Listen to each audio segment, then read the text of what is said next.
Армысыздар, эфирде әлеует бағдарламасы, студияда Раухан Тоғынбаева. General Electric құны 32 миллиард доллар тұратын J Capital қаржылық бөлімшесінің активтерін ақш-тың ең ірі Wells Fargo банкіне сатып жатыр. Келісім шарт 2016 жылдың 1-тоқсанында жасалып бітеді деп күтілуде.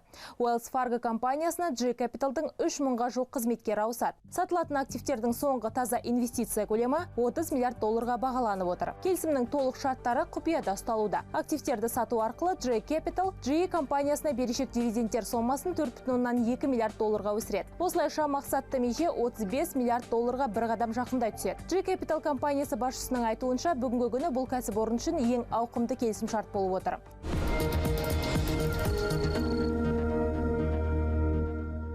Алдағы жылдары әлем сол бұрынғыдай мұнайды тұтынудан көрі өндіруді жалғастырады. Сұраныс өндіріс қарқынына қарағанда баяу өседі. Шикізатты өндіруші экспорттаушы елдердің экономикалық ахуалы мәз емес.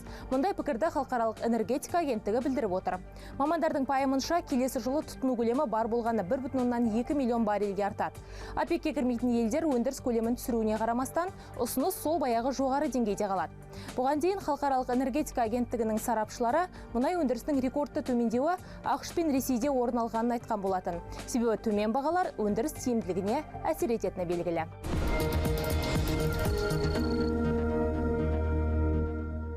Грекияның мемлекеттік статистика қызметі 2014 жылдан қорытындысы бойынша елдің биылғы жалпы ішкі өнім көрсеткішінің өсімін қайта қарады. Наурыз айында өсім 0,8% болады деп болжанған еді. Енді 0,7% деңгейіне түсірілді. 2013 жылы Грекия экономикасы 3,2%-ға төмендеді. 2012 жылы жалпы ішкі өнім түсімі 7,3% болса, 2011 жылы 9,1%-ға жеткен.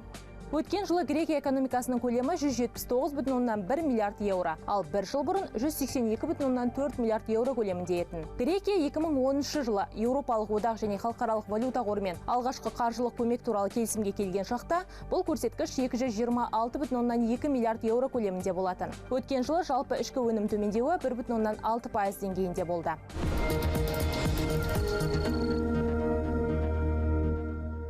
Қыркүйек айында Қытайдың тауарлық экспорты қысқарды. Қытай Халық Республикасының статистикалық қызметінің мәліметіне сай, экспорт 3,7%-ға төмендеген. Тамыз айында бұл көрсеткіш 5,5-ке түскен еді. Импорт болса 11 ай қатарынан еркін құлдырау үстінде.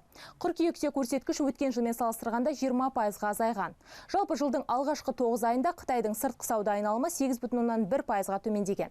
Әлемнің екінші экономикасының кері кетуіне өнеркәсіптегі құлдырау мен ішкі сұраныстың төмендеуі әсер еткен.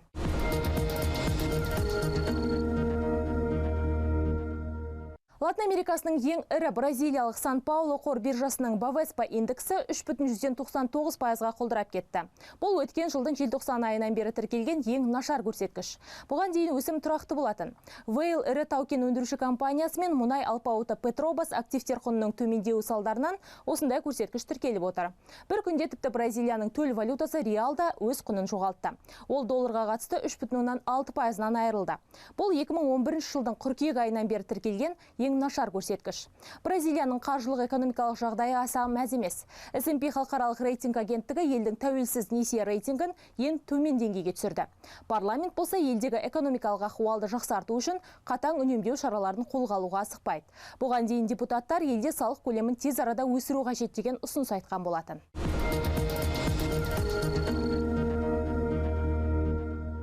Твиттердің қаржылық жағдайы көңіл көншітпейді. Компания басшылығы 336 жұмыс орнын қысқартатыны туралы жариялады. Бұл 4000 персоналдың 8%. Бұл шаралар компанияның барлық бөлімін қамтиды. Осылайша әлеуметтік желінің негізін салушы Джек Дорси қатаң үнемдеу шараларын қолға алып, кіріс пен шығысты өзі есептеуге кіріскен. Twitter 2012 жылы қор биржасына шығарылды. Өткен жылы кәсіпорынның таза шығыны 577 миллион доллар шамасында болды. Үстіміздегі жылдың бірінші тоқсанында ол 162 миллион доллардан айырылды. Екінші тоқсандағы шығыны 137 миллион доллар. Сервистің 316 миллион белсенді пайдаланушысы бар. Алайда аудиторияның өсімі бойынша Facebook пен Instagramға есе жібереді. Инвесторлар жаңа қаржы саясатын қолдап отыр. Нью-Йорк биржасында Twitter акциялары 5%-ға өсіп, бір данасына $30 жетті. Бүгінге менде бар мәлімет осы. Бағдарламаның электронды нұсқасын 24 KZ сайтынан көре аласыздар. Эфирде келесі көріскенше аман, сау болыңыздар.